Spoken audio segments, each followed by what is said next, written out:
Hello, beautiful people. This is Yoruba American comedy. Yeah, I'm Princess and Olori. Yeah, I got beautiful things for you guys today. Yeah, my platform, all I based on is only by broadcasting news, Yoruba American comedy. Come on. We got a lot of things from America. We got a lot of things from Nigeria, from all over the world. I just want to make you guys happy because this time around, oh my God, go. But when you look at this one, you will be happy. Then you will know that this thing is not only Nigeria, it's all over the world. Things are expensive that a lot of people cannot even stand it at all. So this is one of the examples. I want you to see it. Then later on, I will explain what is going on there. Let's go, guys. To do the mixed nuts. Oh my God, I'm gonna pass out! Okay, bite down on this, Patricia. Get ready, I'm gonna do the cured meats. No, stop! I can't do this anymore! It's too late, there's a line behind you, okay? You're locked in. I'm not strong enough. I know it looks like a lot right now, but I promise you're gonna get home and you're gonna wonder, what did I even buy? You got this, Patricia. Get ready, I'm gonna weigh the grapes. What have you done to me, you son of a... Your total 257.84. Excuse me. Oh, God. No. Everything okay, ma'am? It's just that you've only scanned a few items and it's already $60. I'm so scared. Okay, I'm a trained professional, ma'am. I've scanned a lot of groceries. I need you to stay with me. We're about to do the cheese. Oh, my God. The numbers are going up so fast. Can't you just scan something less expensive? I can, but let's not forget it's the little things that add up, all right? Now brace yourself. I'm about to do the mixed nuts. Oh, my God. I'm going to pass out. Okay, bite down on this, Patricia. Get ready. I'm going to do the cured meats. No, stop. I can't do this anymore. It's too late. There's a line behind you, okay? You're locked in. Hello, guys. Are you happy? You must be happy to see this. If I tell you, excuse me, if I tell you that things are expensive all over the world, you guys doesn't want to believe. You think it's only Nigeria. You think it's only Baba Jagabon that add more money to the things in Nigeria. That is why it's so expensive. No, rara. That is why I found this thing now. I say, oh, let me show my people to know what is going on. In America, this lady went to a store, to get some things to eat. Not even big thing, not much things. When the man was ringing when the man was ringing it with the machine, then he said, "Oh, you could see the way she's acting up, that she want to pass out. How come the thing is so accumulating like this? The money is the price is too much." He was even telling the man that does he have a less expensive things that he doesn't want this what he chose before. He want another thing. Then the man told her that, oh, look, many people online. There's no way you can skip this. So when you get home, you will sit down and see what you spend your money on. The lady was about to pass out, This is a very simple example for you to see that things are expensive all over. Talk less of a African American store right here. If you want to buy a yam, it's expensive. If you want to anything, gari, common gari that we will buy, everybody will drink or make a bar, make a pool, eat with ogbolo, with anything. No, rara. It's not the same anymore. Everything is so high. In fact, to eat at home now, it's like we cannot divide it. Let me tell you, if I eat in the morning, I don't eat afternoon food. I'm telling you, I'm saying this from bottom of my heart. Eat morning, drink whatever you want to drink in the afternoon. Maybe you eat some fruit. Then at night you eat again. It's not that you eat brakata, eat repetete like before. No, there's nothing like that anymore. Guys, I want you to listen. Be patient. This is going to be better. It's going to be better. The way this one is happening in America, it's happening in London, it's happening in Canada, it's happening everywhere. It's not only Nigeria. So that is why we should be patient. You should be patient. The only thing we're going to act on, the only thing we're going to have patience focus on now is the people that clean us. All the states must gather up, stand up, make sure you protect your property. That's it. That's the only thing I can tell you. Ekiti o, Oyo o, Ogun o, Osun o, Ondo, Lagos State o, Kwara o, Edo, everybody protect yourself. That's it. And the government too, I think they send us some military to protect us. It's not even enough. Protect yourself. Okay? Because military is not going to be follow you all up and down, follow you to the farm, follow you to everywhere. No. They're only going to be, doing parole all over the town, everywhere. But by the time these people guide you or they see you, before you say, the police might not be around at that time, or the soldier might not be around at that time. But in a town, on the road, everywhere, they were there to protect us. All right? Please be patient. Stop murmuring, stop. Some people, their high blood pressure is high already. Then when you yell at night, if anything happens, you say, when your blood pressure is rise at night in the middle of the day or any time in the day, it might not harm you at that time. But when you put your head down on the bed, when your heart is at rest, that is why heart máa yàrí tó máa ní ìnáwó nígbà fún wàhálà tó fi mí ṣe láàárọ̀ èmi pẹ̀lú ẹ̀ máa jọ kò sínsìn àwa bẹ̀rẹ̀ sí ní ṣiṣẹ́ ìgbà tó yẹ kí heart ó pump blood níwọ̀nba kò wá ní lágbára láti gbé rushing of the pumping bullshit ó bá ti pọ̀ jù wọ́n máa ní heart attack bẹ̀rẹ̀ ó máa collapse ni because agbára wàhálà tó ti ṣe lọ́sàn-án òru yẹn ló máa pay ẹ back ìyẹn tí ọ̀pọ̀lọpọ̀ kì í mọ̀ nìyẹn pé ara ló fàbọ̀ sí alẹ́ ló máa bẹ fàbọ̀ sí fún ìyá kankan ò pè é pa o bàbá kankan ò pè é pa o wàhálà tó ṣe lọ́sàn-án ariwo tó lọ pa lágbájá olè kinní kan olè ẹ lè kúrò ńbẹ̀ igbá kan kí la fẹ́ gbà nínú gbogbo wọn yẹn òun kìlì ara ẹ̀ sínú ni so by the time you go home at night ó pẹ́ jù wọ́n máa fi díbí 1-2 kinní máa yarí àsìkò gba ẹni àtàtàkì ló máa ń ṣẹlẹ̀ especially àgbàlagbà tó ti mọ̀ pé ó ti kọjá 30 jókòó ara ẹ̀ jẹ́ àwọn ọ̀dọ́ gan pàápàá wọ́n ní kinní àwọn ọ̀dọ́ ní o especially tó bá ti wà hereditary ní family tó yẹ pé family wọn kinní tàn wí ni wọ́n sìn ẹlòmíì lè ní heart problem ní family ẹ̀ ọ̀wọ́ tó bá tẹ̀ ti ní diabetes ó di dandan kò ní heart problem pẹ̀lú ẹ̀ because kinní gbogbo ẹ̀ ló ń bá ṣiṣẹ́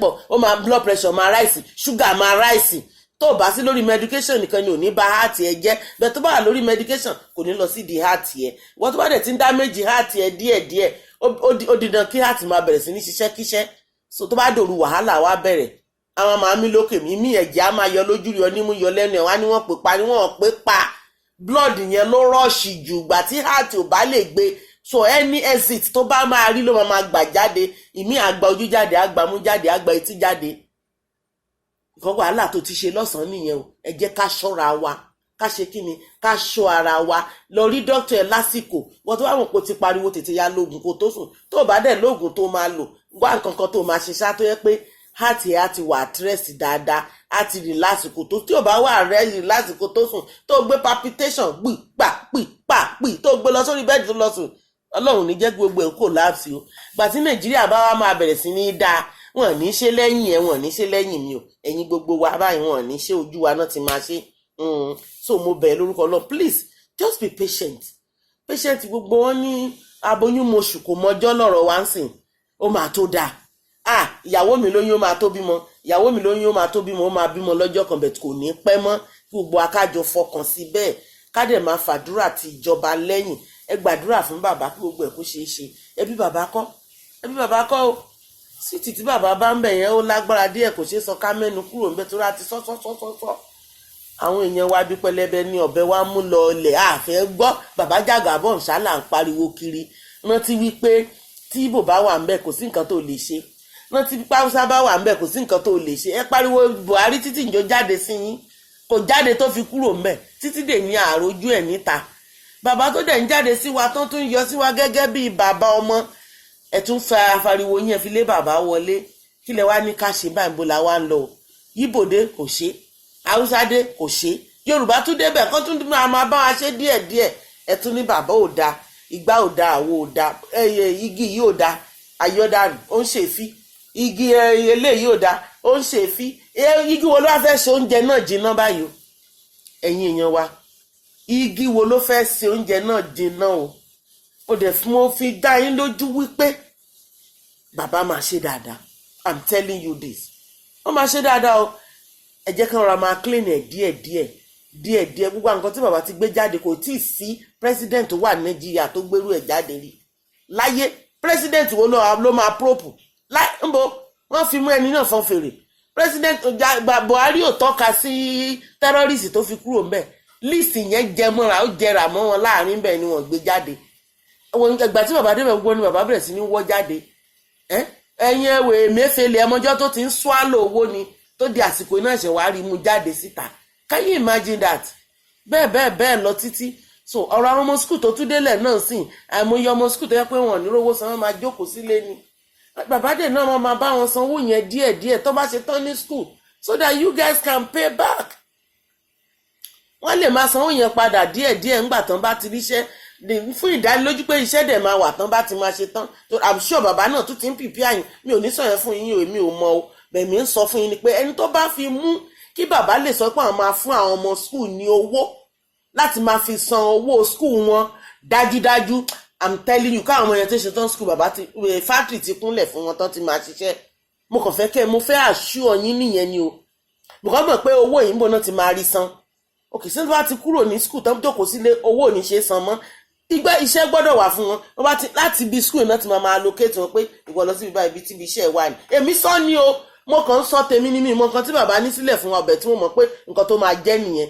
because ẹni máa yá àyàn lówó máa ní mọ̀ pé alágbájá yẹn ó gbọ́dọ̀ san padà bó ló ti fẹ́ rí so ìyẹn ló jẹ́ kémi mú àbá ìwá pé nǹkan bẹ́ẹ̀ yẹn sì máa wáyé lọ́jọ́ iwájú very so lè má jẹ́ sìn yín o so ìyẹn ló jẹ́ kí inú wa máa dùn kọ́kàn wa balẹ̀ pé bàbá Ọlọ́run ló ràn sí wa Ọlọ́run ló rán bàbá sí wa o tọ́lọ́run bá ṣe lójú ẹ̀mí tó bá jẹ́ wòlíì gidi tó ṣe wòlíì ẹ̀yìn gba ti gbígba tọ̀hún ni ẹ jẹ́ ká wọnú ẹ̀mí o lọ́bọ́ Ọlọ́run sọ̀rọ̀ tọ́lọ́run ò bá bẹ́ẹ̀ sọ̀rọ̀ Ọlọ́run ní ṣe wá lóhun èlò àlòpatì ojoojúmọ́ máa bá Ọlọ́run sọ̀rọ̀ máa bẹ̀ máa yíra pé Olúwa àfẹ́ eléyìí ẹni tó fi fún wa yìí bá wa ràn lọ́wọ́ bá wa fà lọ́wọ́ sókè àwa náà gbà tó bá máa dáa má jọ fi wá ṣàwátì jẹ́ kí gbogbo wa péjú ká pèsè kájọ gbádùn orílẹ̀-èdè Nàìjíríà ìlú tó dáa ni ilẹ̀ tó dáa ni gbogbo èèyàn ló ń wà lù wá láti wà China ń bọ̀ ọ́n takú síbẹ̀ wọ́n lé wọn lọ àwọn India wọn gbẹ́yìn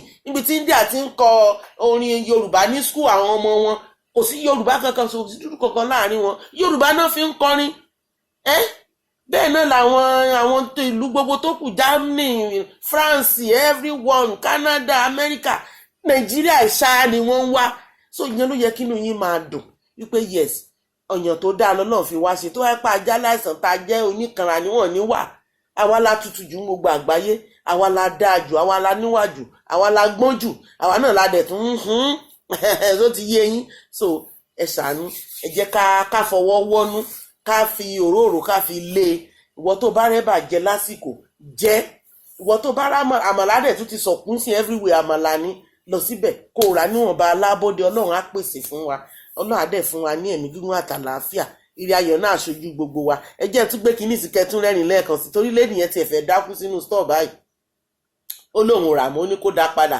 sórí kinní yẹn ní rárá o ti kó àwọn èrò dẹ̀ wà lórí line o wọn lè kúrò ń bẹ̀ fún ẹ so gbà tó bá délé kó lọ wo nǹkan tó rà kó ṣí fún ẹ obìnrin yẹn ló máa dákú ó lóun fẹ́ ó ní kó fi gi há ẹnu kó má dákú kì í ṣẹ̀yìn nìkan nǹkan tó ti ń rà ní nǹkan bíi 25 $20 tó ń lọ sórí $60 tó ń pariwo ní fò pé kí ló ń rà òun ò ra nǹkan tó pọ̀ so ká má fi wé ti Nàìjíríà. Can you see the difference? So guys, you need to be patient. I love you all. So let me put it back again and enjoy yourself. It make me laugh. You see another person is laughing on this corner. Can you see that man that's laughing over there too? Because it is funny. Very, very funny. Everybody is murmuring anywhere. Everywhere ni gbogbo ibi náà ti ń pariwo. Bẹ́ẹ̀ wọ́n jáde síta.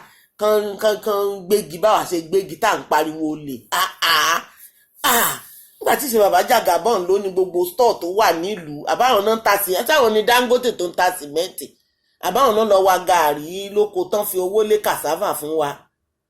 Ẹ jẹ́ ká rọra ọ̀dẹ́dẹ̀ mìràwọ̀ ẹjọ́ ẹja ní sùúrù mo bẹ̀ yín ni mi ò ṣàǹsọ ọmọ Èkó Èkìtì mo ti wá bẹ́ẹ̀ tí gbogbo abájọ ń gbọ̀ngbọ̀ngbọ̀ngbọ̀n báyìí tá ń dàrú gbà ló fẹ́ lójútùú gan sef ẹyin tó wà lóyún níbi tán ti ń ṣe gan ẹ̀rù gan máa bà wọ́n pariwo yóò wá pọ̀ jù bí báyìí ẹ máa jẹ́ kán wà confuse wọn ní mọ nǹkan tó fẹ́ ṣe just let them have patience fún wọn lọ́kàn balẹ̀ kí wọn náà fọkàn ara ẹ̀ balẹ̀ ẹ má wulẹ̀ kàn lọ para yín dànù lórí nǹkan tí ò tó kíní because I'm sure a lot of people ma sick náà pẹ̀lú ariwo tó ń pa kiri wọn kàn ní jáde síta ni pé lágbájá mà tó ti sick o kí láìsàn tó dẹ̀ máa mú wá heart problem ni ìwọ try ìwọ pariwo jù kó pariwo jù 10 minutes kó wá lọ wò fúnpá ẹ tí ò bá lọ sókè kò ní rọ́ ni mò ń pa àyàfi tó bá yẹ pé bóyá ò ní lára tẹ́lẹ̀ tó bá dẹ̀ ní lára ìtú bídọ̀ tó bá dẹ̀ ti bídọ̀ orógo tiẹ̀ o ti gbé nǹkan tó máa sìnkú nìyẹn ìyẹn tó bá ti ẹ̀rọ owó jẹ oúnjẹ tó dáa tó bá ti lè ní ò lè máa jẹ oúnjẹ barakata mọ́ ó di kó máa jẹun ṣóṣòṣò bí ẹni tó fi ṣe oúnjẹ díẹ̀ ni tó mo bẹ̀ tó bá jẹ́ jù ó máa tún lọ sókè ni bóúnjẹ bá pọ̀ jù lára lọ sókè bó jẹ rárá lọ sókè so ó rí pé kára máa fẹ̀tọ̀ kára máa fẹ̀sọ̀ ṣe ni let us listen to her again. Wonder, what did I even buy? You've got this, Patricia. Get ready. I'm going to weigh the grapes. Oh, what have you done to me, you son of a... Your total's $257.84. Oh my God. Oh my God. No. Everything okay, ma'am? It's just that you've only scanned a few items and it's already $60. I'm so scared. Okay, I'm a trained professional, ma'am. I've scanned a lot of groceries. I need you to stay with me. We're about to do the cheese. Oh my God!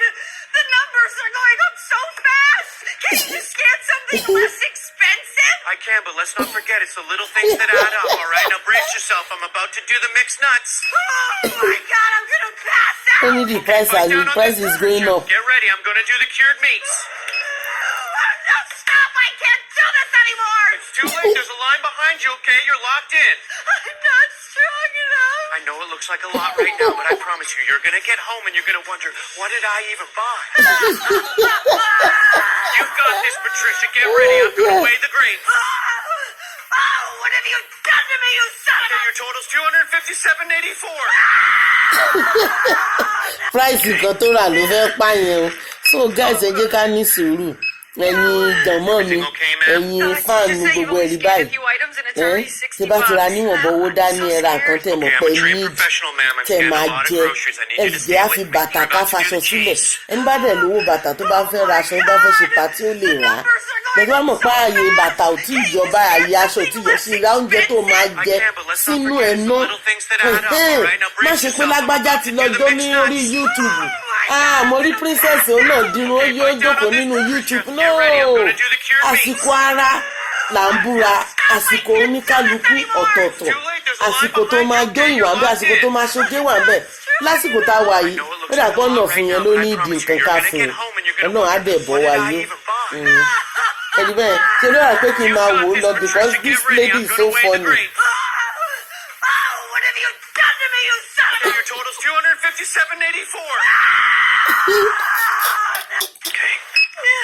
Gbogbo nǹkan tó rà níbi $25. Everything okay, ma'am? It's just that you've only scanned a few items and it's already $60. I'm so scared. Okay, I'm a trained professional, ma'am. I've scanned a lot of groceries. I need you to stay with me. We're about to do the cheese. Oh my God! The numbers are going up so fast! The numbers are going up so fast. Less expensive? My camera, Only let's go not for the forget less it's the little things expensive. that add up, all right? Now brace yourself. I'm about to do the mixed nuts. Oh my God. Ó lóun máa ṣe èyí tó kù. Okay, bite down on this, Patricia. Get ready. I'm going to do the cured meats. No, stop. I can't do this anymore. It's too late. There's a line behind you, okay? You're locked in. This is so funny. Strong enough. I know So it wọ́n looks ṣe like a léyìí lot pé right now, kẹ́yìn but I Nàìjíríà promise you, you're kẹfì gonna ní get home sùúrù and you're ni o. gonna wonder, what did I'm I telling even you. buy? You know, America is giving you, You got this, Patricia. Get ready. they are I'm giving gonna you weigh the body grain. language. But guys, be patient. It's everywhere. Your total's Not only you guys. 257.84. Stop yelling all about. Òní wọ́n fi ń ṣe kinní fún yín yẹn o. Oh, God. Because this is it's like a movie. It's like people are acting up so that you guys can know that it's not only Okay, Nigeria. I'm a trained professional, ma'am. I've scanned a lot of groceries. I need you to stay with me. We're about to do the cheese. Oh, my You see a lot of people online The waiting. numbers are going up so Waiting. fast. Can't you just scan something less expensive? I Can you can't, but hear let's not that? forget, it's the little things that add up, all right? Now brace yourself. I'm about to do the mixed nuts. Ó parí. Oh, my God. I'm going to pass out. Jẹ́ kò ní Bite kò down on ní this, yàgbẹ́ sára Patricia. Get báyìí. ready. I'm going to do the cured meats. No, stop. I can't do this anymore. Julie, there's a line behind you, okay? You're She locked can't, in. she doesn't want to buy anymore. I know it looks Ìyẹn like ló a ti lot, pé but lè wá ó di dandan kó òun you're jẹ gonna get home o. and you're gonna wonder, Ó what lè did dá I padà o. even buy? Ó ní kó dúró lóṣìkú tó máa tún ṣe I'm sí. gonna weigh the grapes. Ó tún wé grapes yẹn tún fò sókè ó ní yéè ó parí. Okay, your total's 257.84. So guys, I'll talk to you later. Bye. Oh, God. Uh, Everything okay, ma'am? It's just that you've only scanned a few items and it's already